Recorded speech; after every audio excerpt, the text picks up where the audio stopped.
जय श्री राधे। रामधारी गुप्ता, खंड 1, प्रतिलेखन संख्या 37, गति 100 शब्द प्रति मिनट। प्रारंभ करें। उपाध्यक्ष महोदय, बजट पर जो चर्चा चल रही है उसमें भाग लेते हुए मैं भी अपने विचार सदन के सामने प्रस्तुत करना चाहता हूँ। विराम।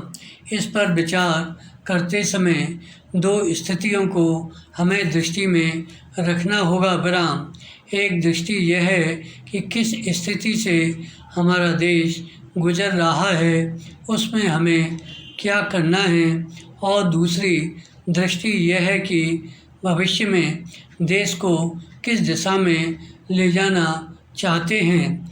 जब तक इन दोनों दृष्टिकोणों को सामने रखते हुए इस बजट को नहीं जांचेंगे, तब तक हम यह निर्णय नहीं कर पाएंगे कि यह जो बजट हमारे सामने रखा गया है वह देश की दृष्टि से उचित बजट है या नहीं। पैरा। जब मैं इस समय की स्थिति को देखता हूँ तो मेरे सामने देश की संकटकालीन स्थिति आ जाती है।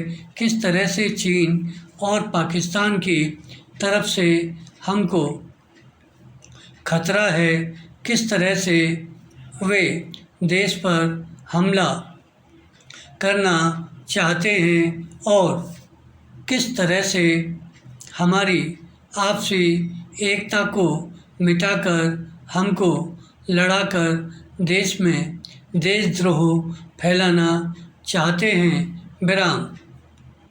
इसके साथ ही साथ जब मैं पिछले बजट को सामने रखता हूँ तो मुझे यह कहना पड़ता है कि आज का बजट चाहे जिस स्थिति में भी रखा गया हो, बहुत सुंदर बजट है। विराम।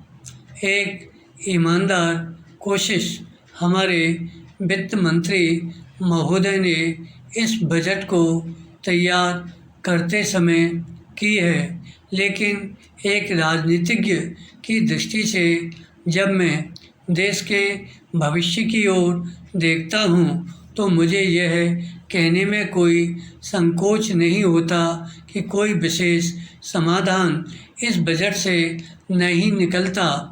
मैं जिस पार्टी से संबंध रखता हूँ उसका जो उद्देश्य है उसको सामने रखते हुए मैं यह कह सकता हूँ कि जो हमारे सामने आदर्श हैं वे सब आज ही पूरे नहीं हो सकते। विराम। हमारे वित्त मंत्री या हमारी सरकार आज ही सब कुछ नहीं कर सकती या स्वर्ग लाकर हमारे सामने खड़ा नहीं कर सकती। विराम। लेकिन फिर भी यह मैं अवश्य देखना चाहता हूँ कि हमारा देश आगे बढ़ रहा है या नहीं। विराम।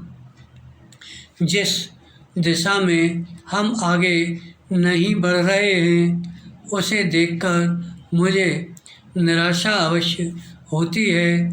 जो प्रस्ताव कांग्रेस अधिवेशन में पास हुआ उसके मूलभूत विचार मैं आपके सामने रखना चाहता हूँ।